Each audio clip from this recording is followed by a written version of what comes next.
ನಮಸ್ಕಾರ, ನಾನು Boramma H Angadi. So BA ಪದವಿಯ ಪೊಲಿಟಿಕಲ್ ಸೈನ್ಸ್ ರಾಜ್ಯಶಾಸ್ತ್ರ ವಿಷಯಕ್ಕೆ ಸಂಬಂಧಪಟ್ಟ ಹಾಗೆ introduction to political ideology. So ಈ ಚಾಪ್ಟರ್ನ ಅಡಿಯಲ್ಲಿ ಬರ್ತಕ್ಕಂತಹ meaning and definitions of ideology, ಸಿದ್ಧಾಂತದ ಅರ್ಥ ಮತ್ತು ವ್ಯಾಖ್ಯಾನ. ಸೊ ಈ ವಿಷಯವನ್ನು ಕುರಿತು ಪ್ರಸ್ತುತ ವಿಡಿಯೋದಲ್ಲಿ ಚರ್ಚಿಸೋಣ. ಇಲ್ಲಿ ನಾವು meaning and definition of ideology, ಸಿದ್ಧಾಂತದ ಅರ್ಥ ಮತ್ತು ವ್ಯಾಖ್ಯಾನವನ್ನು ಸವಿವರವಾಗಿ ತಿಳಿದುಕೊಳ್ಳೋ ಉದ್ದೇಶ ಈ ಒಂದು ಐಡಿಯಾಲಜಿಯ ಒಂದು ಡೆಫಿನಿಷನ್ ಆಧಾರದ ಮೇಲೇ ನಾವು ಮುಂದೆ ರಾಜ್ಯಶಾಸ್ತ್ರದಲ್ಲಿ ಬರ್ತಕ್ಕಂತಹ ರಾಜಕೀಯ ಐಡಿಯಾಲಜಿಗಳನ್ನು, ಪೊಲಿಟಿಕಲ್ ಐಡಿಯಾಲಜಿಗಳನ್ನು ತಿಳ್ಕೊಳ್ಳೋದಕ್ಕೆ ಪ್ರಯತ್ನ ಮಾಡ್ತೇವೆ. ಸೊ ಪೊಲಿಟಿಕಲ್ ಐಡಿಯಾಲಜಿ ತಿಳ್ಕೊಳ್ಬೇಕಂದ್ರೆ ನಾವು basically we must know the meaning and definition of the ideology. General ಆಗಿ ಐಡಿಯಾಲಜಿ ಅಂದರೆ ಏನು, ವಾಟ್ ಈಸ್ ಐಡಿಯಾಲಜಿ ಅನ್ನೋದನ್ನು ತಿಳ್ಕೊಳ್ಬೇಕಾಗತ್ತೆ. ಸೊ ಇಲ್ಲಿ ಇದರ ಡೆಫಿನಿಷನನ್ನು ಪುಸ್ತಕೀಯವಾಗಿ ತಿಳ್ಕೊಳ್ಳೋದಕ್ಕಿಂತ ಮುಂಚೆ ಪುಸ್ತಕೀಯವಾಗಿ ಇದರ ಒಂದು ವ್ಯಾಖ್ಯಾನವನ್ನು ತಿಳ್ಕೊಳ್ಳೋಕೆ ಹೋದರೆ ಎಲ್ಲ ಒಂದು ಕಡೆಗೆ ಅನಿಸ್ಬೋದು ಫಿಲಾಸಫಿ ಏನೋ ಒಂದು ದೊಡ್ಡದಿದೆ, ಒಳ ಅರ್ಥ ಇದೆ ವ್ಯಾಖ್ಯಾನಗಳಲ್ಲಿ ಅನಿಸ್ಬೋದು.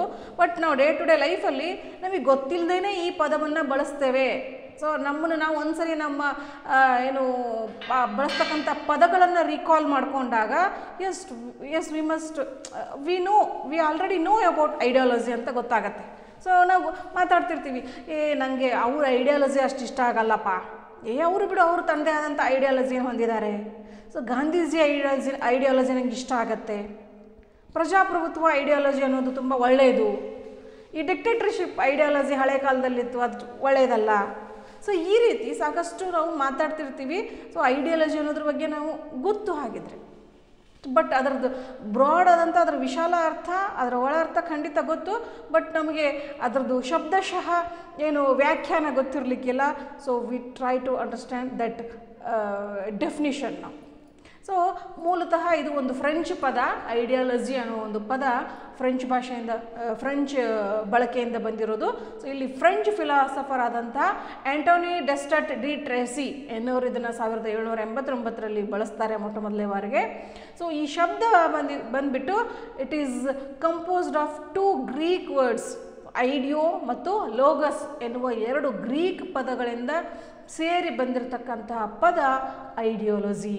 ಸೊ ಸಿದ್ಧಾಂತ, it means it's the science or the study of ideas ಅಂತ ಕರಿತೀವಿ. ಸೈನ್ಸ್ ಅಂದರೆ systematic study of something, systematic study of ideas. So ವ್ಯವಸ್ಥಿತವಾದಂತಹ ಯೋಚನೆಗಳ ವ್ಯವಸ್ಥಿತವಾದ ಒಂದು ಅಧ್ಯಯನಕ್ಕೆ ನಾವು ಐಡಿಯಾಲಜಿ ಅಥವಾ ಸಿದ್ಧಾಂತ ಅಂತ ಕರಿತೇವೆ.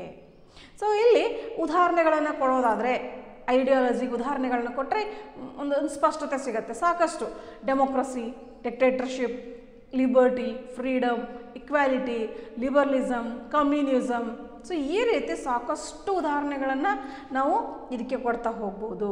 ಸೊ ಇಲ್ಲಿ ಒಂದು ಡೆಫಿನೇಷನ್ನ ನೋಡಿದ್ರೆ ನಮಗೆ ಆ ಒಂದು ಅರ್ಥ ಇನ್ನೊಂದು ಚೂರು ಕ್ಲಿಯರ್ ಆಗುತ್ತೆ. So what is the definition of ideology? ಇಲ್ಲಿ ಒಂದು ತುಂಬ ಸರಳವಾದಂತಹ ವ್ಯಾಖ್ಯಾನ ಇದೆ. An ideology is a set of aims and ideas that directs one's goals, expectations and actions. ಅಂದರೆ ಈ ಸಿದ್ಧಾಂತ ಅನ್ನೋದು it's a set of aims and ideas. So ಇದಕ್ಕೆ ಬೆಸ್ಟ್ ಎಕ್ಸಾಂಪಲ್ ಅಂದರೆ ನಾನು ಈ ನಮ್ಮ ಕಾಲೇಜು ಶಿಕ್ಷಣ ಇಲಾಖೆಯವರು ಈ ಕರೋನಾ ಟೈಮ್ನಲ್ಲಿ ಹಮ್ಮಿಕೊಂಡಂಥ ಒಂದು ಹುಟ್ಟಿ ಹಾಕಿದಂಥ ಒಂದು ಹೊಸ ideology, that is digital learning. So digital learning ಅನ್ನೋ ಒಂದು ಹೊಸ ಸಿದ್ಧಾಂತವನ್ನು ಈ ಪೆಂಡಮಿಕ್ ಟೈಮ್ನಲ್ಲಿ ಹಾಕಿದ್ದಾರೆ ನಮ್ಮ ಇಲಾಖೆಯವರು. ನಮ್ಮ ಪದವಿ ವಿದ್ಯಾರ್ಥಿಗಳಿಗೆ ಮತ್ತು PG ವಿದ್ಯಾರ್ಥಿಗಳಿಗೆ, ವಿಶೇಷವಾಗಿ ನಮ್ಮ ಇಲ್ಲಿ ಡಿಗ್ರಿ ವಿದ್ಯಾರ್ಥಿಗಳಿಗೆ ಪೆಂಡಮಿಕ್ ಟೈಮ್ನಲ್ಲಿ ಯಾವುದೇ ಅಡ್ಡ ಪರಿಣಾಮಗಳಿಲ್ಲದೆ ಮನೆ ಬಾಗಿಲಿನೇ ಅವರ ಕೈಗೇನೆ, ಸ್ವತಃ ಕುಳಿತಲ್ಲಿನೇ ಅವರ ಕೈಯಲ್ಲೇ ಏನು ಸಿಗಬೇಕು ಅಂದರೆ ಶಿಕ್ಷಣ ಜ್ಞಾನ ಸಿಗಬೇಕು. ಆ ತರಹದ ಒಂದು ವ್ಯವಸ್ಥೆ, ಒಂದು ಹೊಸ ಐಡಿಯಾನ ಹುಟ್ಟಾಕಿದ್ದಾರೆ ಇಲ್ಲಿ. ಸೊ ಈ ಐಡಿಯಾದ ಹಿಂದೆ ಏನಿದೆ? Set of aims and ideas. So ಒಂದು ನಿರ್ದಿಷ್ಟವಾದಂಥ ಗುರಿಗಳಿದ್ದಾವೆ. ನಾವು ನಮ್ಮ ಟೈಮ್ನ ಪೆಂಡಮಿಕ್ ಟೈಮ್ನಲ್ಲಿ ನಾವು ಲಾಕ್ಡೌನ್ ಆಗಿದ್ದೀವಿ ಅಂದ ತಕ್ಷಣ we must not waste our time. So ನಮ್ಮ ಸಮಯ ವ್ಯರ್ಥ ಆಗಬಾರ್ದು, ನಾವು ಪರೀಕ್ಷೆಗೆ ಮನೆಯಲ್ಲಿ ಇದ್ಕೊಂಡೇ ಸಿದ್ಧ ಆಗಬೇಕು. ಅದು according to the syllabus of our universities. So ವಿಶ್ವವಿದ್ಯಾನಿಲಯದ ಸಿಲೆಬಸ್ಗೆ ಅನುಗುಣವಾಗಿ ನಾವು ನಮ್ಮ ಪರೀಕ್ಷೆಗೆ ಸಿದ್ಧ ಆಗಬೇಕು. This is the aim and ideas. ಹೌದಾ? ಸೊ ಈ ಒಂದು ಉದ್ದೇಶ ಮತ್ತು ಐಡಿಯಾಗಳ ಜೊತೆಗೆ, ಯೋಚನೆಗಳ ಜೊತೆಗೆ ಏನು ಮಾಡುತ್ತೆ ಈ ಡಿಜಿಟಲ್ ಲರ್ನಿಂಗ್ ಅನ್ನೋದು, it directs the actions, goals and expectations of the both students and lectures. So ಇಲ್ಲಿ ನಮ್ಮ ಒಂದು ಗುರಿಗಳು ಏನೀಗ, ವಿದ್ಯಾರ್ಥಿಗಳ ಗುರಿಗಳೇನು, ಅದಕ್ಕಿಂತ ಮುಂಚೆ ನಮ್ಮ ಶಿಕ್ಷಕರ ಗುರಿಗಳೇನು. ಸೊ ನಾವು ಹೊಸ ತಂತ್ರಜ್ಞಾನದ ಮೂಲಕ ವಿದ್ಯಾರ್ಥಿಗಳಿಗೆ ಸುಲಭ ರೀತಿಯಲ್ಲಿ ಏನು ಮಾಡಬೇಕು, ಕಲಿಕೆಯನ್ನು ಪೂರೈಸಬೇಕು. This is our goal. Expectation ಏನು, ಸೊ ನಾವು ಏನು ತಂತ್ರಜ್ಞಾನದ ಸಹಾಯದ ಜೊತೆಗೆ ವಿದ್ಯಾರ್ಥಿಗಳಿಗೆ ಒಂದು ವೇದಿಕೆಯನ್ನು ಒದಗಿಸಿಕೊಡ್ತೀವಿ.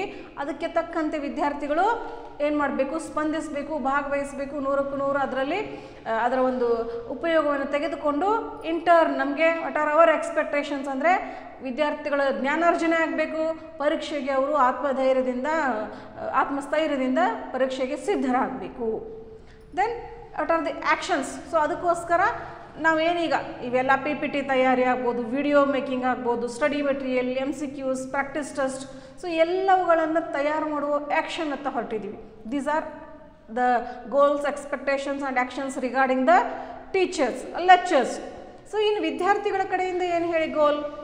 ಸೊ ಮನೇಲಿ ಇದ್ಕೊಂಡೇ ಯಾವುದೇ ಸಾಂಕ್ರಾಮಿಕ ರೋಗಕ್ಕೆ ಈಡಾಗದೇ ಸುಲಭ ರೀತಿಯಲ್ಲಿ ವಿದ್ಯಾರ್ಥಿಗಳಿಗೆ ಶಿಕ್ಷಕರ ಮೂಲಕ ಪಾಠಗಳು ತಲುಪಬೇಕು, ಅವ್ರಿಗೆ ಅರ್ಥ ಆಗಬೇಕು. ಸೊ ಎಲ್ಲ ಕನ್ನಡ ಮಾಧ್ಯಮ, ಇಂಗ್ಲೀಷ್ ಮಾಧ್ಯಮ, ಗ್ರಾಮೀಣ ಎಲ್ಲ ತರಹದ ಮಕ್ಕಳಿಗೂ ಕೂಡ ಏನಾಗಬೇಕು, ಸುಲಭವಾಗಿ ಪಾಠ ಅರ್ಥ ಆಗಬೇಕು. ಸೊ ಅವ್ರಿಗೆ ಟೈಮ್ ಹಾಳಾಗದೆ ಪದವಿ ಶಿಕ್ಷಣ ಏನಾಗಬೇಕು, ಇನ್ ಟೈಮ್ನಲ್ಲಿ ಪೂರೈಕೆ ಆಗಬೇಕು. So this are the expectations of students. Then actions. So ಅದಕ್ಕೋಸ್ಕರ ಏನು ಮಾಡಬೇಕು ಅವರು, ಸೊ ಇದಕ್ಕೆ ಬೇಕಾದಂಥ ಮಿನಿಮಮ್, ಸೊ ಕನಿಷ್ಠ ಏನು ಅವಶ್ಯಕತೆಗಳು ಅಂತ ಏನು ಕರಿತೀವಿ, ಸ್ಮಾರ್ಟ್ಫೋನ್, ನೆಟ್, ಸೊ ಆ ತರಹದ ಸೌಲಭ್ಯಗಳ ಜೊತೆಗೆ ಅವರು ತಯಾರಾಗಿ ನಾವು ಕೊಟ್ಟಂತಹ ಸೋರ್ಸನ್ನು ಬಳಸಿಕೊಂಡು ಅದನ್ನು ತಮ್ಮ ಜ್ಞಾನವನ್ನು ಹೆಚ್ಚಿಸಿಕೊಂಡು ಮುಂದೆ ತಮ್ಮ ಏನು ಕರಿಯರ್ಗೆ ಅದನ್ನು ಉಪಯೋಗಪಡಿಸ್ಕೊಳ್ಳೋ ತರಹ ಅವರು ಆ್ಯಕ್ಟ್ ಮಾಡಬೇಕು. ಅಂದರೆ ದೇ ಮಸ್ಟ್ ಅವರು ಹೋಗಬೇಕಾದ್ರೆ ಕಾರ್ಯದಲ್ಲಿ ತೊಡಗಬೇಕು. ಸೊ ಈ ರೀತಿ ಇಲ್ಲಿ ಡಿಜಿಟಲ್ ಲರ್ನಿಂಗ್ ಅನ್ನೋದು ಒಂದು ಐಡಿಯಾಲಜಿ. ಸೊ ಈ ಐಡಿಯಾಲಜಿನ ಉದಾಹರಣೆಯಾಗಿ ಇಟ್ಕೊಂಡಾಗ ಗೊತ್ತಾಗುತ್ತೆ how it's a set of aims and ideas and how it directs one's goals, expectations and actions. Okay, next definition is Easton ಅನ್ನುವ ಒಬ್ಬ ಫಿಲಾಸಫರ್ ಹೇಳ್ತಾರೆ, it's a articulated sets of ideas, ideals and purposes which help members of the system to interpret the past, explain the present and offer a vision for the future ಅಂತ. So ಇಲ್ಲಿ ಇದೊಂಥರ ವ್ಯವಸ್ಥಿತವಾದಂತಹ ಒಂದು ಐಡಿಯಾಗಳು, ಯೋಚನೆಗಳನ್ನು, ಉದ್ದೇಶಗಳನ್ನು ಇದು ತನ್ನ ಸದಸ್ಯರಿಗೆ ವಿವರಿಸುತ್ತೆ. So ವಿವರಿಸೋದಷ್ಟೇ ಅಲ್ಲ, ಇದು ಸವಿವರವಾಗಿ ಹೆಲ್ಪ್ ಮಾಡುತ್ತೆ ಏನು, to interpret the past and explain the present and vision for the future. So ಇದಕ್ಕೆ ಒಂದು ಎಕ್ಸಾಂಪಲ್ ನಾನು ಕೊಡೋದಾದರೆ, ಕಾರ್ಲ್ ಮಾರ್ಕ್ಸನ ಸಮತಾವಾದ ಸಿದ್ಧಾಂತ, communism ideology of Karl Marx, ಅದನ್ನು ಉದಾಹರಣೆಗೆ ತೆಗೆದುಕೊಂಡ್ರೆ ಕಾರ್ಲ್ ಮಾರ್ಕ್ಸ್ ಅವರು ತಮ್ಮ ಕಮ್ಯುನಿಸಮ್ ತತ್ವದಲ್ಲಿ ಏನು ಹೇಳ್ತಾರೆ, ಅಲ್ಲಿ ಈ ಇತಿಹಾಸದಲ್ಲಿ ಅಂದರೆ ಭೂತಕಾಲದಲ್ಲಿ ಯಾವ ರೀತಿ ಉತ್ಪಾದನಾಂಗಗಳಲ್ಲಿ ಬಂಡವಾಳಶಾಹಿ ವರ್ಗ ಉತ್ಪಾದನೆಯಿಂದ ಬಂದಂಥ ಹೆಚ್ಚು ಲಾಭವನ್ನು ಪಡ್ಕೊಂಡ್ರು, ಅಲ್ಲಿ ಶ್ರಮಿಕರ ಅಧಿಕ ಶ್ರಮದಿಂದ ಬಂದಂತಹ ಲಾಭವನ್ನು ಬಂಡವಾಳಶಾಹಿ ವರ್ಗ ಮಾತ್ರ ಪಡೆದುಕೊಳ್ತು, ಕಾರ್ಮಿಕರಿಗೆ ಅದನ್ನು ಹಂಚಲಿಲ್ಲ, ಶ್ರಮಿಕ ವರ್ಗಕ್ಕೆ ಆ ಲಾಭವನ್ನು, ಅಧಿಕ ಮೌಲ್ಯವನ್ನು ಹಂಚಲಿಲ್ಲ. ಸೊ ಅದಕ್ಕೆ ಅಧಿಕ ಮೌಲ್ಯ ಸಿದ್ಧಾಂತ ಅಂತ ಹೇಳಿ ಪ್ರತಿಪಾದನೆ ಮಾಡ್ತಾರೆ. ಕಾರ್ಲ್ ಮಾರ್ಕ್ಸ್ ಅವರ ಅಧಿಕ ಮೌಲ್ಯ ಸಿದ್ಧಾಂತ ಭೂತಕಾಲವನ್ನು ವಿವರಿಸುತ್ತೆ. ಸೊ ಯಾವ ರೀತಿ ಭೂತಕಾಲದಲ್ಲಿ, ಪಾಸ್ಟ್ ಟೆನ್ಸ್ನಲ್ಲಿ, ಹಿಂದೆ ಇತಿಹಾಸದಲ್ಲಿ, ಸೊ ಏನು ಈ ಬಂಡವಾಳಶಾಹಿ ವರ್ಗದವರು ಶ್ರಮಿಕರ ಅಧಿಕ ಒಂದು ಶ್ರಮವನ್ನು ಬಳಸಿಕೊಂಡು ಬಂದಂಥ ಲಾಭವನ್ನೆಲ್ಲ ತಾವೇ ತೆಗೆದುಕೊಂಡ್ರು. ಹೀಗಾಗಿ ಅಲ್ಲಿ ವರ್ಗಭೇದ, ಆಸ್ತಿ ವ್ಯತ್ಯಾಸ. ಸೊ ಏನು ಬಂಡವಾಳಶಾಹಿಗಳು ಶ್ರೀಮಂತರಾಗ್ತಾ ಹೋದರು, ಬಟ್ ಶ್ರಮಿಕ ವರ್ಗ ಏನಿದೆಯಲ್ಲ ಅದು ಅದರ ಪರಿಸ್ಥಿತಿ, ಆರ್ಥಿಕ ಪರಿಸ್ಥಿತಿ, ಸಾಮಾಜಿಕ ಪರಿಸ್ಥಿತಿ ಹಾಗೇ ಉಳಿತು. ಸೊ ಇದು ಅತಿ ಹೆಚ್ಚಾಗ್ತಾ ಹೋದಾಗ ಅಲ್ಲಿ ವ್ಯತ್ಯಾಸ ಜಾಸ್ತಿ ಆಯಿತು. ಮುಂದೆ ಏನಾಯಿತು, ಪ್ರೆಸೆಂಟ್ ಟೈಮ್ನಲ್ಲಿ ಕಾರ್ಮಿಕರ ಕ್ರಾಂತಿಗೆ ಅದು ಕಾರಣವಾಯಿತು. ನೋಡಿ, ಸಮತಾವಾದ, ಕಾರ್ಲ್ ಮಾರ್ಕ್ಸನ ಸಮತಾವಾದ 3 ಕಾಲದಲ್ಲಿ ಏನು ಆಯಿತು, ಏನು ಆಗ್ತಿದೆ, ಏನು ಆಗಬೇಕು ಅನ್ನೋದನ್ನು ತುಂಬ ಚೆನ್ನಾಗಿ ವಿವರಿಸುತ್ತೆ. ಸೊ ಪ್ರೆಸೆಂಟಲ್ಲಿ ಸಮತಾವಾದದ ಪ್ರಕಾರ ಏನು ನಡೀತು, ಕಾರ್ಮಿಕರ ಕ್ರಾಂತಿ ನಡೀತು. ಯಾಕೆ ಅಂದರೆ ಬಂಡವಾಳಶಾಹಿಗಳು ಮತ್ತು ಕಾರ್ಮಿಕರ ನಡುವಿನ ಗ್ಯಾಪ್, ಅದು ಅಂತಸ್ತಿನ ಒಂದು ಅಂತರ ಜಾಸ್ತಿ ಆಯಿತು. ಆವಾಗ ಆ ಬಂಡವಾಳಶಾಹಿಗಳ ವಿರುದ್ಧ ಕಾರ್ಮಿಕರು ದಂಗೆ ಎದ್ದು ಕ್ರಾಂತಿ ಮಾಡಿ ಅವರನ್ನು ಕೆಳಗಿಳಿಸಿ ಅಲ್ಲಿ ಕಾರ್ಮಿಕರ ಸರ್ವಾಧಿಕಾರವನ್ನು ಸ್ಥಾಪಿಸ್ತಾರೆ. ಅಂದರೆ ಎಲ್ಲ ಉತ್ಪಾದನಾಂಗಗಳ ಮಾಲೀಕತ್ವವನ್ನು ಕಾರ್ಮಿಕರೇ ಪಡೀತಾರೆ. There the labour will become the government ಅಂತ. Then is it final? Labour government ಅನ್ನೋದು ಕಾರ್ಮಿಕ ಸರ್ಕಾರ ಸ್ಥಾಪನೆ ಆಯಿತು. ಕಾರ್ಲ್ ಮಾರ್ಕ್ಸ್ ಪ್ರಕಾರ ಕಾರ್ಮಿಕ ಸರ್ಕಾರ ಶಾಶ್ವತನ? ನೋ. ಸೊ ಅವ್ರು ಇನ್ನೊಂದು ವ್ಯವಸ್ಥೆನ ಹೇಳ್ತಾರೆ. ಫ್ಯೂಚರಲ್ಲಿ, ಸೊ ಭವಿಷ್ಯದಲ್ಲಿ ಈ ಕಾರ್ಮಿಕ ಸರ್ವಾಧಿಕಾರ ಅಥವಾ ಕಾರ್ಮಿಕ ರಾಜ್ಯ ಕೂಡ ಇರೋದಿಲ್ಲ, ಕಾರ್ಮಿಕ ಸರ್ಕಾರ ಕೂಡ ಇರೋದಿಲ್ಲ. ಮುಂದೆ ಹೇಗೆ ಆಗತ್ತೆ ಅಂದರೆ, ಸೊ ಹಿಂದೆ ಆದಂಥ ತಪ್ಪುಗಳನ್ನು ಶ್ರಮಿಕ ವರ್ಗ ತಿಳ್ಕೊಂಡು ತನ್ನ ಕೆಲಸವನ್ನು ಮಾಡಿ ತನ್ನ ಪಾಲನ್ನಷ್ಟೇ ತಾನು ತೆಗೆದುಕೊಳ್ಳೋಕೆ ರೆಡಿ ಆದಾಗ ಎಲ್ಲ ಉತ್ಪಾದನಾಂಗಗಳು ಸಮ ಪ್ರಮಾಣದ ಕೊಡುಗೆಯನ್ನು ನೀಡೋದು, ಸಮ ಪ್ರಮಾಣದ ಸ್ವೀಕೃತಿಯನ್ನು ಪಡೆಯೋದು ಮಾಡೋಕ್ಕೆ ಶುರು ಮಾಡಿದಾಗ ಸೊ ಎಲ್ಲರೂ ಕೂಡ ಸಮಾನ ಜೀವನವನ್ನು ನಡೆಸೋದಕ್ಕಾಗತ್ತೆ, ಸಾಮರಸ್ಯ ಜೀವನವನ್ನು ನಡೆಸೋದಾಗತ್ತೆ. ಆಗ ಈ ಕಾರ್ಮಿಕ ರಾಜ್ಯ, ಕಾರ್ಮಿಕ ಸರ್ಕಾರ ಅನ್ನೋದು ಇರೋದಿಲ್ಲ. The stateless government, the stateless society will ಫ್ಯೂಚರಲ್ಲಿ ರಾಜ್ಯರಹಿತ ಸಮಾಜ ನಿರ್ಮಾಣ ಆಗತ್ತೆ ಅಂತ ಹೇಳ್ತಾರೆ. ಸೊ ಅಲ್ಲಿ ಯಾರು ಯಾರನ್ನು ಶೋಷಣೆ ಮಾಡೋದು ಬೇಕಾಗಿಲ್ಲ, ಯಾರು ಯಾರನ್ನು ಹಿಡಿದಲ್ಲಿ ಇಟ್ಕೊಳ್ಳೋದು ಬೇಕಾಗಿಲ್ಲ.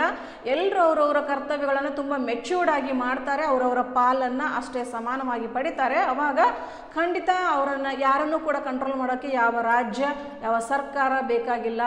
ಆವಾಗ the stateless society will establish ಅಂತ ಕಾರ್ಲ್ ಮಾರ್ಕ್ಸ್ ಹೇಳ್ತಾರೆ. So how an ideology interpret the past, explain the present and offers a vision for the future. So according to Karl Marx, that is the best vision for the future ಅಂತ ಹೇಳ್ತಾರೆ. Stateless society is the best vision for the future ಅಂತ ಹೇಳ್ತಾರೆ.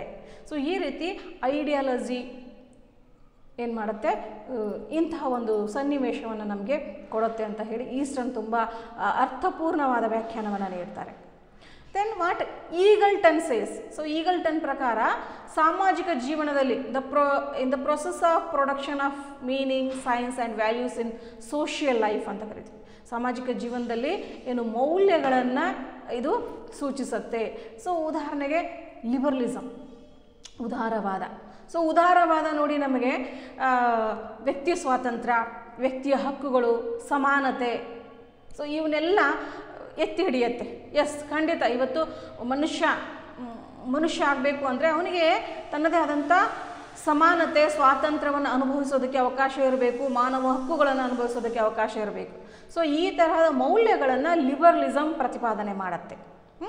Liberalism is the best example for this Eagleton definition ಅಂತ ಹೇಳ್ತೇನೆ ನಾನು. Then David ಮೆಕಲನ್ ಹೇಳ್ತಾರೆ, ತುಂಬ ನಮಗೆ ಅನಿಸ್ಬೋದು ಈ ವ್ಯಾಖ್ಯಾನವನ್ನು ನೋಡಿದಾಗ ಏನಿದೆ ಹೀಗಿದೆ ಅಂತ ಅನಿಸ್ಬೋದು, ಬಟ್ ದಟ್ ಈಸ್ ರಿಯಾಲಿಟಿ, ವಾಸ್ತವ ಅದು.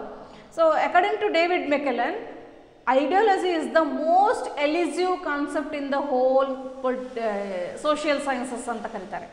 ಸೊ ಇಡೀ ಸಮಾಜ ವಿಜ್ಞಾನಗಳಲ್ಲಿ ಅತ್ಯಂತ ಅಸ್ಪಷ್ಟ ಪರಿಕಲ್ಪನೆ ಅಂತ ಹೇಳ್ತಾರೆ ಇಲ್ಲಿ ಡೇವಿಡ್ ಮೆಕಲನ್. ಖಂಡಿತ ಹೌದು, ಎಲ್ಲ ಒಂದು ಕಡೆ ನೋಡಿದಾಗ ನಾವು ಐಡಿಯಾಲಜಿ ಅನ್ನೋದು ಅದು ಹುಟ್ಕೊಂಡಾಗ ತುಂಬ ಅಸ್ಪಷ್ಟವಾಗಿರುತ್ತೆ. ಕೆಲವು ಐಡಿಯಾಲಜಿಗಳನ್ನು ನಾವು ಒಪ್ಕೊಂಡು ಜಾರಿಗೆ ಮಾಡಿದಾಗಲೂ ಕೂಡ ಅದು ಜಾರಿಗೆ ಬಂದಾಗ ಏನೇನೋ ಅದಕ್ಕೆ ಕೆಲವು ಅಡೆತಡೆಗಳು ಬರ್ತವೆ, ಕೆಲವು ನಾವು ಅಂದ್ಕೊಂಡಾಗ ಆಗಲ್ಲ. ಯಾಕಂದರೆ it is not that much clear. ಯಾವುದೇ ಐಡಿಯಾಲಜಿ ಸ್ಪಷ್ಟವಾಗಿರೋದಿಲ್ಲ.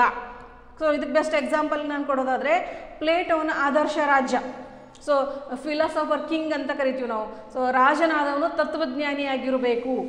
ಸೊ ಎಷ್ಟರ ಮಟ್ಟಿಗೆ ಸಾಧ್ಯ? ಅದಕ್ಕೆ ಪ್ಲೇಟೋನ ನಾವು ಐಡಿಯಾಲಜಿಗಳನ್ನು ಯುಟೋಪಿಯಾ ಸಿದ್ಧಾಂತ ಅಂತ ಕರಿತೀವಿ. ಅಂದರೆ ಕಾಲ್ಪನಿಕ. ಸೊ ಅವು ಕಲ್ಪನೆಯಲ್ಲಿ ಮಾತ್ರ, ಅದು ವಾಸ್ತವದಲ್ಲಿ ಅವುಗಳನ್ನು ಜಾರಿ ತರೋಕ್ಕಾಗೋದಿಲ್ಲ ಅಂತ ಹೇಳಿ ಇಡೀ ನಾವು ಪ್ಲೇಟೋ ಐಡಿಯಾಲಜಿನ ಯುಟೋಪಿಯಾ ಅಂತ ಕರಿತೀವಿ, ಕಲ್ಪನೆ ಮಾತ್ರ.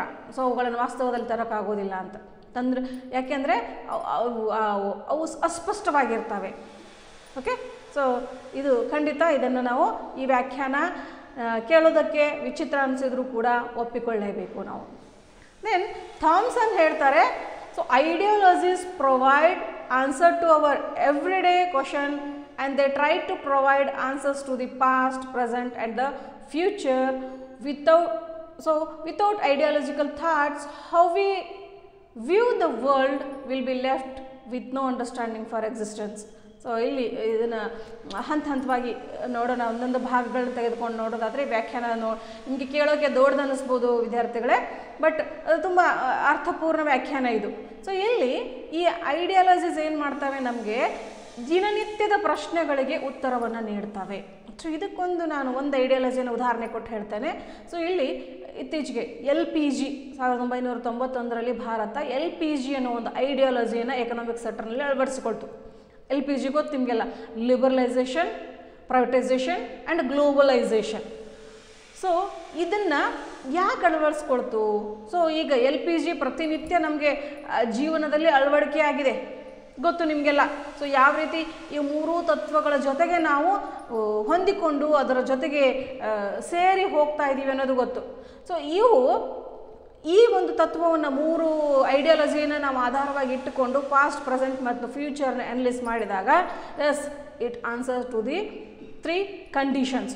ಸೊ ಈ ತತ್ವಗಳು 3 ಥರನಾದಂಥ ಕಾಲಗಳಿಗೂ ನಮಗೆ ಏನು ಮಾಡುತ್ತೆ, ಉತ್ತರವನ್ನು ನೀಡುತ್ತೆ. ಸೊ ಜಸ್ಟ್ ನಾನು ಭಾರತವನ್ನು ಉದಾಹರಣೆಗೆ ತೆಗೆದುಕೊಳ್ತೇನೆ, ಪರಿಕಲ್ಪನೆ ನಿಮಗೆಲ್ಲ ಸ್ಪಷ್ಟವಾಗಬೇಕು ಅನ್ನೋ ಉದ್ದೇಶಕ್ಕೋಸ್ಕರ. ಸೊ LPG ಸಿಸ್ಟಮನ್ನು, ಐಡಿಯಾಲಜಿಯನ್ನು ಭಾರತ 1991ರಲ್ಲಿ ಜಾರಿ ತಂತು. ಅದಕ್ಕಿಂತ ಮುಂಚೆ ಇದು ಇರಲಿಲ್ಲ. ಸೊ ಅವಾಗ ಏನಾಯಿತು ಪರಿಸ್ಥಿತಿ, ಯಾಕೆ ಆ ತತ್ವಗಳನ್ನ, ಐಡಿಯಾಲಜಿಯನ್ನು ತಂದಿರಲಿಲ್ಲ? ಸೊ ಸ್ವತಂತ್ರ ಬಂದಾಗ ನಮಗೇನಿತ್ತು, ಸೊ ಇಷ್ಟು ದೊಡ್ಡ ವ್ಯವಸ್ಥೆಯನ್ನು, ಅದು ತುಂಬ ಆರ್ಥಿಕ ಬಡತನ ಇತ್ತು, ಸಾಮಾಜಿಕ ಬಡತನ ಇತ್ತು, ನಮ್ಮಲ್ಲಿ ಅನಕ್ಷರತೆ ಇತ್ತು, ಅಜ್ಞಾನ ಇತ್ತು, ರಾಜಕೀಯ ಜ್ಞಾನದ ಕೊರತೆ ಇತ್ತು. ಬಹಳಷ್ಟು ವರ್ಷಗಳ ಕಾಲ ನಾವು ಈ ರಾಜಪ್ರಭುತ್ವಕ್ಕೆ, ವಿದೇಶಿ ಆಳ್ವಿಕೆಗೆ ಒಳಪಟ್ಟಿದ್ವಿ. ಹೀಗಾಗಿ ನಮ್ಮ ಜನರಲ್ಲಿ ರಾಜಕೀಯ ಅಜ್ಞಾನ ಇತ್ತು. ಆಮೇಲೆ ಆರ್ಥಿಕ ಸಂಪತ್ತನ್ನು ಶ್ರೀಮಂತ ರಾಷ್ಟ್ರ ಒಂದು ಸಮಯದಲ್ಲಿ, ಆದರೆ ಏನು ನಾವು ವಸಾಹತುಶಾಹಿ ಆಡಳಿತದಲ್ಲಿ ಭಾರತದ ಸಂಪತ್ತೆಲ್ಲ ದೋಚಲ್ಪಟ್ಟಿತ್ತು. ಹೀಗಾಗಿ ಆರ್ಥಿಕವಾಗಿ ನಾವು ಬಡವರಾಗಿದ್ವಿ. ಸಾಮಾಜಿಕವಾಗಿ ಸಾಕಷ್ಟು ಶೋಷಣೆ ನಡೆದಿತ್ತು, ಅನರ್ಥಕಾರಿ ಪದ್ಧತಿಗಳು ಹುಟ್ಕೊಂಡಿದ್ವು ಸಾಮಾಜಿಕವಾಗಿ.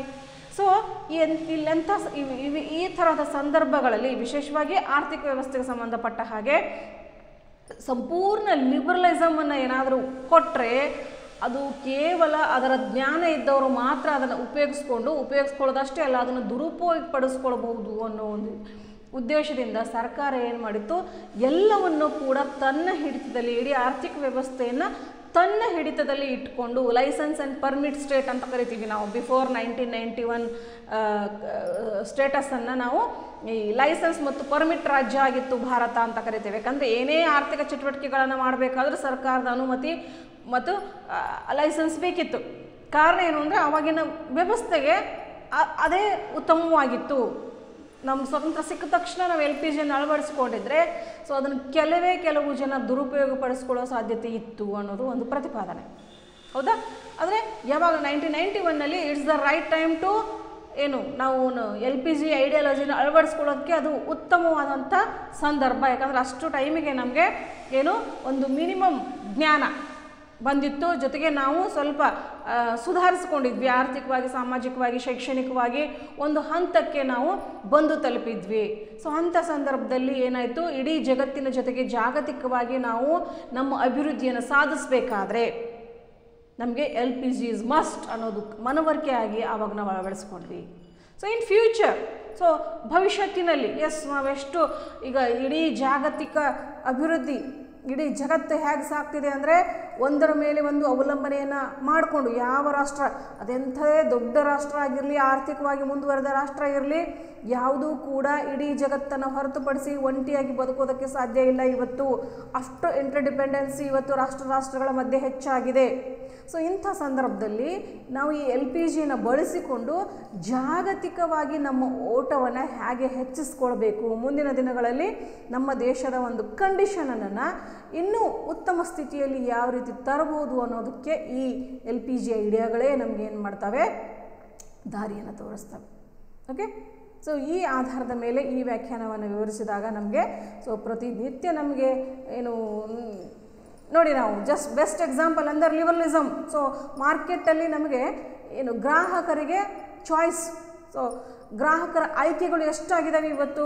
ಸೊ ನಾವೇನೇ ಮಾರ್ಕೆಟಿಗೆ ತೊಗೊಳಕ್ಕೆ ಹೋದರೂ ಕೂಡ ನಾವೇನು ಮಾಡ್ತೀವಿ, ಮೊದಲು ಏನೋ ಒಂದು ಪೆನ್ ತೊಗೊಳೋದಿತ್ತು ಅಂದ ತಕ್ಷಣ ಹಿಂದೆ ಇತ್ತು. ಸೊ ಹಿಂದೆ ಹೇಗಿತ್ತು, ಪೆನ್ ತೊಗೊಳೋದು ಅಂದ ತಕ್ಷಣ ಯಾವ್ಯಾವ ಪೆನ್ ಇದ್ದಾವೆ ಅಂತ ಹುಡುಕ್ತಿರ್ಲಿಲ್ಲ. ಪೆನ್ ಅಂದ ತಕ್ಷಣ ರೆನಾಲ್ಡ್ ಪೆನ್ ಅಂತ ತೊಗೊಂಡು ಬಂದುಬಿಡ್ತಿದ್ವಿ. ಬಟ್ ಈಗಿಲ್ಲ, ಪೆನ್ ತೊಗೊಳ್ಬೇಕು ಅಂತ ಅಷ್ಟೇ ಅಂದ್ಕೊಂಡು ಹೋಗ್ತೀವಿ.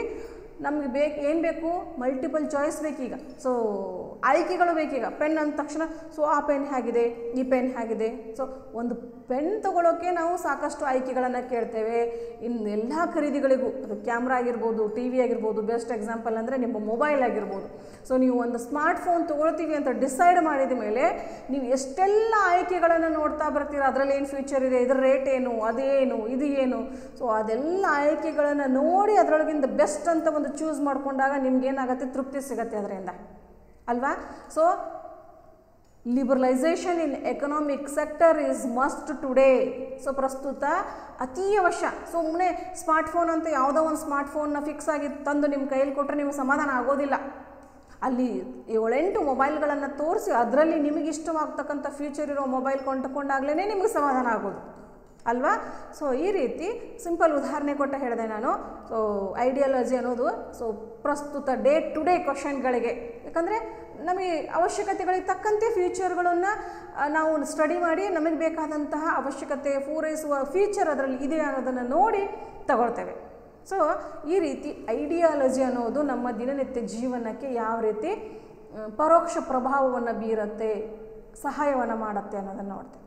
ಓಕೆ, ದೆನ್ ಎಸ್ ಥಾಮ್ಸನ್ ಅವ್ರದ್ದು ಇದು ಕನ್ನಡದಲ್ಲಿ ಬರ್ತಿರ್ತಕ್ಕಂತಹ ವ್ಯಾಖ್ಯಾನ ನೋಡ್ಕೊಳ್ಳಿ. ದೆನ್ ಕ್ರಿಸ್ಟನ್ಸನ್ ಅವರು ಹೇಳ್ತಾರೆ, so ideology acts as guide to individual and collective action. So and judgment, it is fundamental in stipulating rights, privileges and obligations and sets the parameters of expectations ಅಂತ. So ideology ಅನ್ನೋದು ವ್ಯಕ್ತಿಗತವಾಗಿ ಮತ್ತು ಸಾಮೂಹಿಕವಾಗಿ ಏನು ಮಾಡುತ್ತೆ, ನಮಗೆ guide ಮಾಡುತ್ತೆ. ಇದಕ್ಕೆ ಒಂದು ಎಕ್ಸಾಂಪಲ್ ಆಗಿ ನಮ್ಮ ಪ್ರಜಾಪ್ರಭುತ್ವ ಐಡಿಯಾಲಜಿ ತಗೊಳ್ಳೋಣ. ಪ್ರಜಾಪ್ರಭುತ್ವ ಸಿದ್ಧಾಂತ. ಸೊ ಐಡಿಯಾಲಜಿ ಆಫ್ ಡೆಮೋಕ್ರಸಿ ತೆಗೆದುಕೊಂಡ್ರೆ ನೋಡಿ, ಇಲ್ಲಿ ಪ್ರಜಾಪ್ರಭುತ್ವ ನಮಗೆ ಇಂಡಿವಿಜುವಲ್ ಆಗಿ ಕಲೆಕ್ಟಿವ್ ಆಗಿ ಗೈಡ್ ಮಾಡುತ್ತೆ. ಹಾಗೆ ಇಂಡಿವಿಜುವಲ್ ಆಗಿ ಒಬ್ಬ ಮತದಾರನಿಗೆ ಏನು ಗೈಡ್ ಮಾಡುತ್ತೆ, ಎಸ್ ನೀನೇ ಪ್ರಭು, ಪ್ರಜೆಯೇ ಪ್ರಭು, ನೀನು ಪ್ರಭು ಆಗಿದೆಯಾ, ಯಾವಾಗ at the time of voting, ಮತದಾನ ಮಾಡ್ತಕ್ಕಂಥ ಸಂದರ್ಭದಲ್ಲಿ ನೀನು ಪ್ರಭು, ಯಾಕಂದರೆ ಆಯ್ಕೆಯ ಅಂತಿಮ ಅಧಿಕಾರ ನಿನ್ನ ಹತ್ರನೇ ಇದೆ. ಸೊ ನೀ ಅಧಿಕಾರವನ್ನು ಚಲಾಯಿಸುವಾಗ ಎಂಥ ನಾಯಕ ನಿನಗೆ ಉತ್ತಮವಾದಂಥ ಆಡಳಿತವನ್ನು ಒದಗಿಸಬಲ್ಲ, ನಿನ್ನ ಒಂದು ಸಮಸ್ಯೆಗಳನ್ನು ಬಗೆಹರಿಸಿ ನಿನಗೆ ಬೇಕಾದಂಥ ಸೌಲಭ್ಯಗಳನ್ನು ಒದಗಿಸಬಲ್ಲ ಅನ್ನೋದನ್ನು ನಿರ್ಧರಿಸೋ ಶಕ್ತಿ ನಿನಗಿದೆ. So think well before vote ಅನ್ನೋ ಒಂದು ಗೈಡನ್ನು ನಮಗೆ ಪ್ರಜಾಪ್ರಭುತ್ವ ಮಾಡುತ್ತೆ, ಮತದಾನದ ಅರಿವನ್ನು ಮೂಡಿಸುತ್ತೆ. ದೆನ್ ಕಲೆಕ್ಟಿವ್ ಆ್ಯಕ್ಷನ್ ಅಂದರೆ ಎಸ್ ನಾವು ಆರಿಸಿದಂಥ ನಾಯಕರೆಲ್ಲ ಸೇರಿ ಬಹುಮತ ಪಡೆದ ಪಕ್ಷ ಸರ್ಕಾರವನ್ನು ಏನು ರಚಿಸುತ್ತೆ, ಅಲ್ಲಿ ಸರ್ಕಾರಕ್ಕೂ ಕೂಡ ಪ್ರಜಾಪ್ರಭುತ್ವ ಗೈಡ್ ಮಾಡುತ್ತೆ. ಏನು, ಸೊ ಪ್ರಜೆಗಳ ಹಿತಾಸಕ್ತಿಯೇ ನಿಮಗೆ ಮುಖ್ಯ. ಸರ್ಕಾರಕ್ಕೆ ಪ್ರಜೆಗಳ ಹಿತಾಸಕ್ತಿ ಮುಖ್ಯ. ಪ್ರಜೆಗಳ ಹಿತಕ್ಕೆ ಅನುಗುಣವಾಗಿ ಪ್ರಜೆಗಳ ಯೋಗಕ್ಷೇಮವನ್ನು ಕಾಪಾಡೋ ತರಹ ಸರ್ಕಾರದ ನಿಯಮಗಳು ಕಾನೂನುಗಳು ಇರಬೇಕು ಅಂತ ಅಲ್ಲಿ ಗೈಡ್ ಮಾಡುತ್ತೆ. ದೆನ್ ಸೊ ಅಲ್ಲಿ ಜಡ್ಜ್ಮೆಂಟ್ ಮಾಡೋದು ಕೂಡ ಅದೇ. Then it stipulate our rights, privileges and obligations. So ಇಡೀ ಪ್ರಜಾಪ್ರಭುತ್ವ ವ್ಯವಸ್ಥೆ ಏನು ಮಾಡುತ್ತೆ, ಸೊ ಅದು ಪ್ರಜೆಗಳ ಹಕ್ಕುಗಳನ್ನು ಮತ್ತು ಅವ್ರಿಗೆ ಒದಗಿಸ್ತಕ್ಕಂಥ ಸೌಲಭ್ಯಗಳು ಮತ್ತು ಅಬ್ಲಿಗೇಷನ್ಗಳ ಬಗ್ಗೆ ಏನು ಮಾಡುತ್ತೆ, ಒಂದು ಸ್ಪಷ್ಟ ಪರಿಕಲ್ಪನೆಯನ್ನು ಇಲ್ಲಿ ಕೊಡುತ್ತೆ. Okay, then what are the characteristics of ideology. So ಅಂದರೆ ಒಂದು ಕೆಲವು ಲಕ್ಷಣಗಳನ್ನು ಏನೇನಿದ್ದಾವೆ, ಇದ್ರದ್ದು ವಿಶಿಷ್ಟ ಲಕ್ಷಣಗಳನ್ನು ಒಂದೊಂದಾಗಿ ನೋಡಿಕೊಂಡ್ರೆ ಸೊ ನಮಗಿದ್ರ ಅರ್ಥ ಇನ್ನೂ ಕ್ಲಿಯರ್ ಆಗುತ್ತೆ. Basically it's A product of great and influential minds ಅಂತ ಕರಿತೀವಿ. ತುಂಬ ಐಡಿಯಾಲಜಿಗಳನ್ನು ಮೂಲತಃ ಪ್ರತಿಪಾದನೆ ಮಾಡಿದವರು, ತುಂಬ ಉತ್ತಮವಾದಂಥ ಮತ್ತು ಪ್ರಭಾವಶಾಲಿ ಮನಸ್ಸುಗಳು, ಗ್ರೇಟ್ ಮೈಂಡ್ಸ್ ಅಂತ ಕರಿತೀವಿ. ಏನು Vivekananda, Mahatma Gandhiji, Tilak, Locke, Rousseau, Hobbes. So liberalism, father of liberalism ಅಂತ ಕರಿತೀವಿ ಲಾಕ್ ಅವ್ರನ್ನ. ಸೊ ಅವರು ಎಷ್ಟೊಂದು ಗ್ರೇಟ್ ಆದಂಥ ಐಡಿಯಾಗಳನ್ನು ಹುಟ್ಟಾಕಿದ್ರು. ಎಲ್ರಿಗೂ ಸಾಧ್ಯ ಇಲ್ಲ ಐಡಿಯಾಲಜಿನ ಹುಟ್ಟಾಕೋದಕ್ಕೆ. ಕೆಲವ್ರನ್ನ ಮಾತ್ರ ನಾವು ಐಡಿಯಾಲಜಿಕಲ್ ಥಿಂಕರ್ಸ್ ಅಂತ ಹೇಳಿ ಕರಿತೇವೆ. ಅವ್ರು ಪ್ರತಿಪಾದನೆ ಮಾಡಿದಂಥ ಐಡಿಯಾಲಜಿಗಳನ್ನು ಇವತ್ತು ನಾವು ಸಿಲೆಬಸ್ಗಿಟ್ಟು ಓದ್ತಾ ಇದ್ದೀವಿ. ಆ ಒಂದು ನೆರಳಿನಲ್ಲಿ ನಾವು ಮುಂದಿನ ಏನು ಜೀವನವನ್ನು, ಮುಂದಿನ ಫ್ಯೂಚರ್, ಭವಿಷ್ಯತ್ತನ್ನು ಇಂಟರ್ಪ್ರಿಟ್ ಮಾಡ್ತಾ ಇದ್ದೇವೆ. ಸೊ ಇಂಥ ಕೊಡುಗೆಗಳನ್ನು ತುಂಬ ಗ್ರೇಟ್ ಮತ್ತು ಇನ್ಫ್ಲೂಯೆನ್ಷಿಯಲ್ ಮೈಂಡ್ಗಳು ನೀಡೋಕ್ಕೆ ಸಾಧ್ಯ, ಅವು ಮಾತ್ರ ನೀಡ್ತವೆ. ಸೊ ಹೀಗಾಗಿ ಐಡಿಯಾಲಜಿಗಳು ಯಾವಾಗಲೂ ಏನಿರ್ತವೆ ಅಂದರೆ ಉತ್ತಮವಾಗಿರ್ತವೆ. Then it's a coherent set of views on politics. ರಾಜಕೀಯದ ಬಗ್ಗೆ ಸುಸಂಬದ್ಧವಾದಂಥ ಅಭಿಪ್ರಾಯಗಳು. ಸೊ ಯಾವುದೇ ಒಂದು ಪೊಲಿಟಿಕಲ್ ಐಡಿಯಾಲಜಿಯನ್ನು ಪ್ರತಿಪಾದನೆ ಮಾಡುವಾಗ ಅದರ ಬಗ್ಗೆ ಸಾಕಷ್ಟು ಅಧ್ಯಯನಗಳನ್ನು ನಡೆಸಿ ಸೈನ್ಸ್ ಥರ ಸಿಸ್ಟಮೆಟಿಕ್ ಆಗಿ ಅಲ್ಲಿ ಅದೇನಾಗಿ ಒಂದು ಸಿದ್ಧಾಂತ ಪ್ರತಿಪಾದಿಸಲ್ಪಡುತ್ತೆ. ಉದಾಹರಣೆಗೆ ಇಲ್ಲಿ ಸಂವಿಧಾನ, ಅದರ ವ್ಯಾಖ್ಯಾನ, ಅದರದ್ದು ಒಂದು ಪರಿಕಲ್ಪನೆಯನ್ನು ನೋಡಬೇಕಾದ್ರೆ, ವಿವರಿಸಬೇಕಾದ್ರೆ ಅರಿಸ್ಟಾಟಲ್ ಸುಮಾರು ಅದರ ಬಗ್ಗೆ ಅಧ್ಯಯನ ಮಾಡಿ ಸಂವಿಧಾನ, ಸುಮಾರು ರಾಷ್ಟ್ರಗಳಲ್ಲಿ ಇರ್ತಕ್ಕಂತಹ ಆಡಳಿತದ ಮಾರ್ಗದರ್ಶಿ ಸೂತ್ರಗಳನ್ನು ಅಧ್ಯಯನ ಮಾಡಿ ಸಂವಿಧಾನ ಅನ್ನೋ ಪರಿಕಲ್ಪನೆಯನ್ನು, ಸೊ ಅದು ಸಂವಿಧಾನ ಅಂದರೆ ಏನು, ಅದರ ವಿಧಗಳೇನು, ಅದರ ಗುರಿಗಳೇನು, ಉದ್ದೇಶಗಳೇನು ಅಲ್ಲೆಲ್ಲ ವಿವರಿಸ್ತಾರೆ. ತುಂಬ ಸುಸಂಬದ್ಧವಾದಂಥ ಅಭಿಪ್ರಾಯವಾಗಿರುತ್ತೆ ಅದು. ಏಕೆಂದರೆ ಅದರ ಪ್ರತಿಪಾದನೆಗಿಂತ ಮುಂಚೆ ಸಾಕಷ್ಟು ಅದರ ಮೇಲೆ ಯೋಚನೆ, ಅಧ್ಯಯನ ನಡೆದಿರುತ್ತೆ. ದೆನ್ ಸಬ್ಜೆಕ್ಟು ಆಲ್ಟ್ರೇಷನ್, ಖಂಡಿತ. ಸೊ ಅಲ್ಲಿ ಬದಲಾವಣೆಗೆ ಅವಕಾಶ ಇರುತ್ತೆ. ಒಂದು ಯಾವುದೇ ಐಡಿಯಾಲಜಿ ಸ್ಟಿಕ್ ಆನ್ ಆಗಿರೋದಿಲ್ಲ. ಒಂದಕ್ಕೆ ಸ್ಟಿಕ್ ಆನ್ ಆದರೆ ಅದು ಬಿದ್ದು ಹೋಗುತ್ತೆ. ಐಡಿಯಾಲಜಿಯಲ್ಲೇ ಬೆಳೆಯೋದಿಲ್ಲ, ಅದು ಬಿದ್ದು ಹೋಗುತ್ತೆ. ಸೊ ಇದಕ್ಕೆ ಒಂದು ಬೆಸ್ಟ್ ಎಕ್ಸಾಂಪಲ್ ಕೊಡೋದಾದರೆ ಪ್ರಜಾಪ್ರಭುತ್ವ, ಡೆಮೋಕ್ರಸಿ. ಪ್ರಜಾಪ್ರಭುತ್ವ ಸಿದ್ಧಾಂತವನ್ನು ನೋಡಿ ನಾವು ಜಗತ್ತಿನ ಅನೇಕ ರಾಷ್ಟ್ರಗಳು ಒಂದೊಂದು ತರಹ ಅವುಗಳನ್ನು ಅಳವಡಿಸಿಕೊಂಡು ತಮ್ಮ ದೇಶದ ಒಂದು ಅವಶ್ಯಕತೆ, ತಮ್ಮ ದೇಶದ ಜನರ ಒಂದು ಜ್ಞಾನ, ಒಂದು ಅವರ ನಡವಳಿಕೆಗೆ ಅನುಗುಣವಾಗಿ ಪ್ರಜಾಪ್ರಭುತ್ವ ವ್ಯವಸ್ಥೆಯನ್ನು ಅಳವಡಿಸಿಕೊಳ್ಳಲಾಗಿದೆ. ಈಗ ಒಂದು 3 ರಾಷ್ಟ್ರಗಳ ಉದಾಹರಣೆಯನ್ನು ಕೊಡ್ತೇನೆ ನಾನು. ಸೊ ನಾವು ಏನು ಮದರ್ ಆಫ್ ಡೆಮೋಕ್ರಸಿ ಅಂತ ಏನು ಕರಿತೀವಿ, ಬ್ರಿಟನ್ನಲ್ಲಿರ್ತಕ್ಕಂಥ ಪ್ರಜಾಪ್ರಭುತ್ವ ವ್ಯವಸ್ಥೆಯನ್ನು ನೋಡಿ, ಅಲಿಖಿತ ಸಂವಿಧಾನ, ತುಂಬ ನಮ್ಯ ಸಂವಿಧಾನ, ಜೊತೆಗೆ ರಾಜ್ಯದ ಮುಖ್ಯಸ್ಥನ ಸ್ಥಾನವನ್ನು ರಾಜ ಅಥವಾ ರಾಣಿಯನ್ನಾಗಿ ಮಾಡಿಕೊಂಡು ಕೇವಲ ಕನ್ವೆನ್ಷನ್ಸ್ ಆಧಾರದ ಮೇಲೆ ರೂಢಿ ಮತ್ತು ಸಂಪ್ರದಾಯಗಳ ಅಲಿಖಿತ ನಿಯಮಗಳಿಗೆ ಅನುಗುಣವಾಗಿ ಯಶಸ್ವಿಯಾಗಿ ಪ್ರಜಾಪ್ರಭುತ್ವ ಪದ್ಧತಿಯನ್ನು ಆ ರಾಷ್ಟ್ರದಲ್ಲಿ ಅಳವಡಿಸಿಕೊಂಡು ಮುಂದುವರಿಸ್ಕೊಂಡು ಹೋಗಲಾಗ್ತಿದೆ. That is one type of democracy. ಇನ್ನು ಅಮೇರಿಕಾದಲ್ಲಿ ಏನು ಹೇಳಿ, ಸೊ ತುಂಬ ಲಿಖಿತ ಸಂವಿಧಾನ, ಸ್ಪಷ್ಟವಾದಂಥ ರಿಜಿಡ್ ಕಾನ್ಸ್ಟಿಟ್ಯೂಷನ್ ಅಂತ ಕರಿತೀವಿ, ಅನಮ್ಯ ಕಠಿಣ ಸಂವಿಧಾನ ಅಂತ ಕರಿತೀವಿ. ತಿದ್ದುಪಡಿ ಮಾಡೋ ವಿಧಾನ ತುಂಬ ಕಠಿಣ. ಜೊತೆಗೆ ಅಲ್ಲಿ ಅಧ್ಯಕ್ಷೀಯ ಪದವಿ ಸರ್ಕಾರ ಪದ್ಧತಿ. ಸೊ ಇತ್ತೀಚೆಗೆ ಅಧ್ಯಕ್ಷೀಯ ಎಲೆಕ್ಷನ್ ನಡೀತು.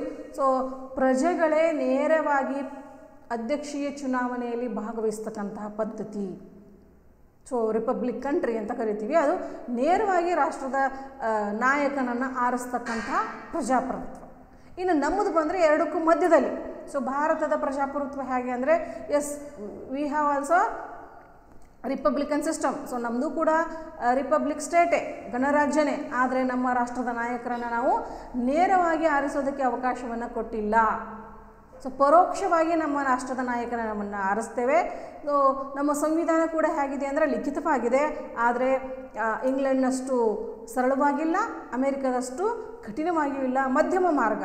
ಸೊ ನಮ್ಮ ಸಂವಿಧಾನದ ತಿದ್ದುಪಡಿ ವಿಧಾನಗಳನ್ನು ನೋಡಿದಾಗ ಸೊ 3 ತರಹದಂಥ ವಿಧಾನಗಳನ್ನು ನಮಗೆ ಅಳವಡಿಸಲಾಗಿದೆ. ಸೊ ಆಯಾ ವಿಷಯದ ಒಂದು ಸ್ಟ್ಯಾಂಡರ್ಡ್ಗೆ ಅನುಗುಣವಾಗಿ ಸೊ 3 ತರಹದಂಥ ವಿಧಾನಗಳನ್ನ ಸಂವಿಧಾನದಲ್ಲಿ ಅಳವಡಿಸ್ಕೊಳ್ಳ ಅಂದರೆ ಸೊ ಈ ರೀತಿ ಮಧ್ಯಮ ಮಾರ್ಗದ ಪ್ರಜಾಪ್ರಭುತ್ವ ವ್ಯವಸ್ಥೆಯನ್ನು ನಾವು ನಮ್ಮ ದೇಶದಲ್ಲಿ ಅಳವಡಿಸ್ಕೊಂಡಿದ್ದೇವೆ.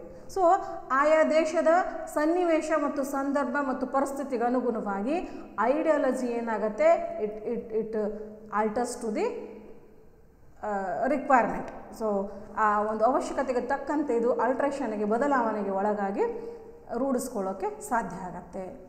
Then powerful motivators of human behaviours. ಮಾನವನ ನಡವಳಿಕೆಯ ಮೇಲೆ ಪ್ರಭಾವ ಬೀರತಕ್ಕಂಥ ಪ್ರಬಲ ಪ್ರೇರಕಗಳಾಗಿ ಈ ಐಡಿಯಾಲಜಿಗಳು ಕಾರ್ಯವನ್ನು ಮಾಡ್ತವೆ. ಸೊ ಇವತ್ತು ನಾವು ನೋಡಿ ಒಂದೊಂದು ರಾಷ್ಟ್ರಗಳು ಕೂಡ ಒಂದೊಂದು ಐಡಿಯಾಲಜಿ ಹಿಂದೆ, ಈಗ ಭಾರತದಲ್ಲಿ ಸ್ವಾತಂತ್ರ್ಯ ಸಂಗ್ರಾಮ, ಭಾರತದಲ್ಲಿ ಅಷ್ಟೇ ಅಲ್ಲ, ಆ ಟೈಮ್ನಲ್ಲಿ ಸಾಮ್ರಾಜ್ಯಶಾಹಿ ಮತ್ತು ವಸಾಹತಶಾಹಿ ವಿರುದ್ಧ ಯುರೋಪ್ ಮತ್ತು ಆಫ್ರಿಕಾ ಮತ್ತು ಏಷ್ಯಾದ ಅನೇಕ ರಾಷ್ಟ್ರಗಳಲ್ಲಿ ಸ್ವಾತಂತ್ರ್ಯ ಚಳವಳಿಗಳು ನಡೆದವು. ನಾವು ನಮ್ಮ ದೇಶದ ಉದಾಹರಣೆಗೆ ತೆಗೆದುಕೊಳ್ಳೋದಾದರೆ, ಸ್ವಾತಂತ್ರ್ಯ ಸಂಗ್ರಾಮದಲ್ಲಿ ನೂರಾರು ಸಾವಿರಾರು ಬಲಿಗಳಾದವು, ನಮ್ಮಲ್ಲಿ ಹಿಂಸೆ ನಡೀತು, ಹೋರಾಟ ಸತ್ಯಾಗ್ರಹ ನಡೀತು. ಸಾಕಷ್ಟು ನಾಯಕರು ಸಂಪೂರ್ಣವಾಗಿ ಸ್ವಾತಂತ್ರ್ಯ ಹೋರಾಟದಲ್ಲೇ ತಮ್ಮ ಇಡೀ ಜೀವನವನ್ನು ತೆಗೆದರು. ಸೊ ಈ ತರಹದ ಒಂದು ಬೃಹತ್ ಚಳುವಳಿ, ಸ್ವಾತಂತ್ರ್ಯ ಚಳುವಳಿಗೆ ಪ್ರೇರಣೆ ಏನು ಹೇಳಿ, ನ್ಯಾಷನಲಿಸಮ್ ಅನ್ನುವ ಒಂದು ಐಡಿಯಾಲಜಿ. ಸೊ ರಾಷ್ಟ್ರೀಯತೆ ಅನ್ನುವ ಒಂದು ಸಿದ್ಧಾಂತವನ್ನು ಅಳವಡಿಸಿಕೊಳ್ಳೋದಕ್ಕೆ ನಮಗೆ ವಿದೇಶಿ ಆಳ್ವಿಕೆ ಬೇಡ, ಸೊ ನಮಗೆ ಸ್ವರಾಜ್ಯ ಬೇಕು ಅಂತ ಹೇಳಿ ಅಷ್ಟು ಪ್ರಬಲವಾದಂತಹ ಚಳುವಳಿಯನ್ನು ಮಾಡೋದಕ್ಕೆ ಸಾಧ್ಯ ಆಯಿತು. ಅಂದರೆ ಇಲ್ಲಿ ಆ ಸ್ವಾತಂತ್ರ್ಯ ಚಳುವಳಿ ಅನ್ನುವ ನಡವಳಿಕೆಗೆ ಮೂಲ ಪ್ರೇರಕ ಯಾವುದು ಹೇಳಿ, the ideology of nationalism. Okay, so ಈ ರೀತಿ ಪ್ರತಿಯೊಂದು ಐಡಿಯಾಲಜಿಗಳು ನಮ್ಗೆ ಏನು ಮಾಡ್ತವೆ, they motivates the human behaviour. Then it is manipulated by political movement leaders ಅಂತ ಕರಿತೀವಿ. ಸೊ ರಾಜಕೀಯ ಚಳುವಳಿಯಲ್ಲಿ ಇರತಕ್ಕಂಥ ನಾಯಕರು ಏನು ಮಾಡ್ತಾರೆ, ಸೊ ಐಡಿಯಾಲಜಿಗಳನ್ನು ಒಂದೊಂದು ಕಡೆಗೆ ಮ್ಯಾನಿಪ್ಯುಲೇಟ್ ಮಾಡ್ತಾರೆ. ಸೊ ಇದಕ್ಕೆ ಬೆಸ್ಟ್ ಎಕ್ಸಾಂಪಲ್ ಅಂದರೆ ನಾನು ಹೇಳಿದೆ ಏನು, ನ್ಯಾಷನಲಿಸಮ್. ಸೊ ನ್ಯಾಷನಲಿಸಮನ್ನು ಪಾಸಿಟಿವ್ ಆಗಿ ಸ್ವರಾಜ್ಯ ಆಡಳಿತ ಸ್ಥಾಪಿಸ್ಕೊಳ್ಬೇಕು, ಖಂಡಿತ ತಪ್ಪಲ್ಲ, ಇದು ಒಂದು. ಬಟ್ ಇನ್ನೊಂದು ಕಡೆಗೆ ಇದೇ ನ್ಯಾಷನಾಲಿಟಿಯನ್ನು ಬಳಸಿಕೊಂಡು ಜನರನ್ನು ರಚ್ಚಿಗೆಬ್ಬಿಸಿ, ಸೊ ಜನರಲ್ಲಿ ಒಂದು ಹುಟ್ಟಿ ಹಾಕಿ, ದೇಶಭಕ್ತಿ ಅನ್ನೋ ಒಂದು ಸ್ಫೋಟಕವನ್ನು ಹುಟ್ಟಿ ಹಾಕಿ, ಎರಡನೇ ಸ್ವಾತಂತ್ರ್ಯ ಸಂಗ್ರಾಮದಲ್ಲಿ ಹಿಟ್ಲರ್ ಮತ್ತು ಮುಸ್ಸೋಲಿನಿ ಅನ್ನೋರು ಸೊ ಎರಡನೇ ಮಹಾಯುದ್ಧ ಅನ್ನುವ ಒಂದು ಹಿಂಸಾಚಾರದ ಘಟನೆಗೆ ಕಾರಣರಾದರು. ಸೊ ಅಲ್ಲಿ ಏನು, ಸೊ ಅದೇ ನ್ಯಾಷನಲಿಸಮ್ ಅನ್ನೋ ಐಡಿಯಾಲಜಿಯನ್ನು ಅಲ್ಲಿ ಅವರು ಮ್ಯಾನಿಪ್ಯುಲೇಟ್ ಮಾಡಿದರು. ಓಕೆ, ಸೊ ಈ ರೀತಿ ಆಗಾಗ ಬಹಳಷ್ಟು ಐಡಿಯಾಲಜಿಗಳನ್ನು ರಾಜಕೀಯ ನಾಯಕರು ತಮ್ಮ ಅನುಕೂಲಕ್ಕೆ ತಕ್ಕಂತೆ, ತಮ್ಮ ಯೋಚನೆಗೆ ತಕ್ಕಂತೆ ಏನು ಮಾಡ್ತಿರ್ತಾರೆ, ಮ್ಯಾನಿಪ್ಯುಲೇಟ್ ಮಾಡ್ಕೊಳ್ತಿರ್ತಾರೆ. Okay, it's an orientation that characterises the thinking of a group or nation. Yes, ಇದು ಒಂದು ಗುಂಪು ಅಥವಾ ರಾಷ್ಟ್ರದ ಚಿಂತನೆಯನ್ನು ರೂಪಿಸುವ ಒಂದು ದೃಷ್ಟಿಕೋನವಾಗಿ ಕಾರ್ಯವನ್ನು ಮಾಡುತ್ತೆ. ಫಾರ್ ಎಕ್ಸಾಂಪಲ್ಗಳನ್ನ ನೋಡಿ ನೀವು, ಲೆಫ್ಟಿಸಮ್, ರೈಟಿಸಮ್, ಇಂಡಿವಿಜುವಲಿಸಮ್, ಕಮ್ಯುನಿಟರಿಸಮ್. ಸೊ ಈಗ ಚೈನಾದ ಕಮ್ಯುನಿಸಮ್ನ ತೆಗೆದುಕೊಳ್ಳಿ. ಸೊ ಇಡೀ ಚೈನಾ ಜನರ ಚಿಂತನೆಯನ್ನು ರೂಪಿಸುವಲ್ಲಿ ಕಮ್ಯುನಿಸಮ್ ತುಂಬ ಪಾತ್ರವನ್ನು ವಹಿಸ್ತಾ ಇದೆ. ಸೊ ಅಲ್ಲಿ ಅವರು ವ್ಯಕ್ತಿ ಸ್ವಾತಂತ್ರ್ಯ ಅದಕ್ಕೆಲ್ಲ ಗೌನ ಅವ್ರಿಗೆ. ಸೊ ಅದನ್ನೆಲ್ಲ ಪಕ್ಕಕ್ಕಿಟ್ಟು ಅವ್ರಿಗೆ ಏನು ಮುಖ್ಯ ಅಂದರೆ ಕಮ್ಯುನಿಸಮ್ ಅನ್ನುವ ಒಂದು ಸಿದ್ಧಾಂತದ ಅಡಿಯಲ್ಲಿನೇ ಅವರ ದೃಷ್ಟಿಕೋನ, ಇಡೀ ರಾಷ್ಟ್ರದ ದೃಷ್ಟಿಕೋನ, ರಾಷ್ಟ್ರದ ಗುರಿ, ರಾಷ್ಟ್ರದ ಒಂದು ಅಜೆಂಡಾ ತಯಾರಾಗತ್ತೆ. ಸೊ ಈ ರೀತಿ ಪ್ರತಿಯೊಂದು ಸಿದ್ಧಾಂತಗಳು ಕೂಡ ಒಂದು ಗುಂಪನ ಅಥವಾ ಒಂದು ರಾಷ್ಟ್ರದ ಚಿಂತನೆಯನ್ನು ಹಿಡಿದಿಡುವ ಮತ್ತು ಅವುಗಳ ದೃಷ್ಟಿಕೋನವನ್ನು ರೂಪಿಸುವ ಕಾರ್ಯವನ್ನು ಮಾಡ್ತವೆ. So next, the idea of ideology was not always so straight forward. So ಇದು ಖಂಡಿತ ಒಪ್ಕೊಳ್ಬೇಕು ನಾವು. ಸೊ ಐಡಿಯಾಲಜಿ ಅಂದ ತಕ್ಷಣ ಅದು that is not 100% perfect. So ಅದು ಯಾವಾಗಲೂ ನೇರವಾಗಿರೋದಿಲ್ಲ, ಅಷ್ಟೊಂದು ನೇರವಾಗಿರೋದಿಲ್ಲ. ಪ್ರತಿಯೊಂದು ಸಿದ್ಧಾಂತ ಅಂತಂದ ತಕ್ಷಣ ಅಲ್ಲಿ ಏನಾಗಿರ್ತವೆ, ಅದರ ಒಂದು ಅಳವಡಿಸ್ಕೊಳ್ಳುವಾಗ ಸಾಕಷ್ಟು ವೈರುಧ್ಯಗಳು ಬರ್ಬೋದು, ಅಡೆತಡೆಗಳು ಬರ್ಬೋದು. ಪ್ರತಿಯೊಂದು ಸಿದ್ಧಾಂತ ತನ್ನದೇ ಆದಂಥ ಲಿಮಿಟೇಷನ್ಸನ್ನು ಹೊಂದಿರುತ್ತೆ. ಯಾವುದನ್ನು ಕೂಡ ಐಡಿಯಾಲಜಿ ಅಂದ ತಕ್ಷಣ ಎಲ್ಲರೂ ಒಪ್ಕೊಳ್ಳೇಬೇಕು ಅಂತ ಖಂಡಿತವಾಗಿಯೂ ಇಲ್ಲ. ಬೆಸ್ಟ್ ಎಕ್ಸಾಂಪಲ್ ಅಂದರೆ ಪ್ಲೇಟೋನ ಆದರ್ಶ ಏನು ಫಿಲಾಸಫಿಕಲ್ ಕಿಂಗ್ ಅಂತ ಹೇಳಿದೆ. ಸೊ ಫಿಲಾಸಫಿಕಲ್ ಕಿಂಗ್ನ ವೈಯಕ್ತಿಕ ಜೀವನವನ್ನು ವಿವರಿಸುವಾಗ ಪ್ಲೇಟೋ ಇನ್ನೊಂದು ಸಿದ್ಧಾಂತವನ್ನು ಪ್ರತಿಪಾದಿಸ್ತಾರೆ, ಅಂದರೆ ಈ ಪತ್ನಿಯರ ಸಮತಾವಾದ ಅಂತ ಹೇಳಿ. ಸೊ ರಾಜನಾದವನು ತನಗೆ ಆದಂಥ ಹೆಂಡತಿ, ಮಕ್ಕಳು, ಸ್ವಂತ ಆಸ್ತಿಯನ್ನು ಹೊಂದಬಾರ್ದು. ಅದಕ್ಕೆ ಸಾಮೂಹಿಕವಾಗಿ ರಾಜವರ್ಗ ಒಂದು ಹೆಂಡತಿ, ಮಕ್ಕಳು, ಆಸ್ತಿ ಅನ್ನೋ ಒಂದು ಪರಿಕಲ್ಪನೆಯನ್ನು ಹೊಂದಬೇಕೇ ಹೊರತಾಗಿ ವೈಯಕ್ತಿಕವಾಗಿ ಖಾಸಗಿಯಾಗಿ ಅವುಗಳನ್ನು ಅನುಭವಿಸೋಕ್ಕೆ ಅವಕಾಶ ಇಲ್ಲ ಅಂತ ಹೇಳಿ. ಸೊ ಪತ್ನಿಯರ ಮತ್ತು ಆಸ್ತಿಯ ಸಮತಾವಾದವನ್ನು ಪ್ಲೇಟೋ ಹೇಳ್ತಾರೆ. ಖಂಡಿತ ಆ ಒಂದು ಐಡಿಯಾನ ಎಲ್ಲರೂ ಒಪ್ಕೊಳ್ಳೋಕೆ ಸಾಧ್ಯ ಇಲ್ಲಲ್ಲ. ಭಾಳಷ್ಟು ಯಾವುದೇ ಆಡಳಿತ ವ್ಯವಸ್ಥೆಯಲ್ಲಿ ಇನ್ನೂವರೆಗೂ ಕೂಡ ಜಾರಿಗೆ ಬಂದಿಲ್ಲ. ಸೊ ಈ ರೀತಿ ಇವು ಸ್ಟ್ರೇಟ್ ಫಾರ್ವರ್ಡ್ ಆಗಿರೋದಿಲ್ಲ. ಹೀಗೆ ಐಡಿಯಾಲಜಿ ಇದೆ, ಹೀಗೆ ಮಾಡು ಅಂತ ಹೇಳೋಕ್ಕೆ ಖಂಡಿತ ಸಾಧ್ಯ ಆಗೋದಿಲ್ಲ. these ideas have also so many limitations and restrictions. Okay, so these are the